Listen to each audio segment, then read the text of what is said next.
3 a.m. Ryan woke up to footsteps in his kitchen. He turned to his side to see a chair move on its own. Then he saw a shadowy figure tilt its head towards him. He was paralyzed with fear as it stepped forward and whispered, "I found you." Ryan stumbled back. The last thing he remembered was the lights exploding above him and cabinets slamming open as silverware flew across the room.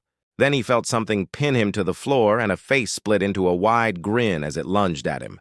Ryan screamed, but it was too late. Everything went black. He woke up to the sound of his own voice screaming, "I found you!" And he knew in that moment he wasn't alone. He tried to record what he was seeing, but his phone was glitching.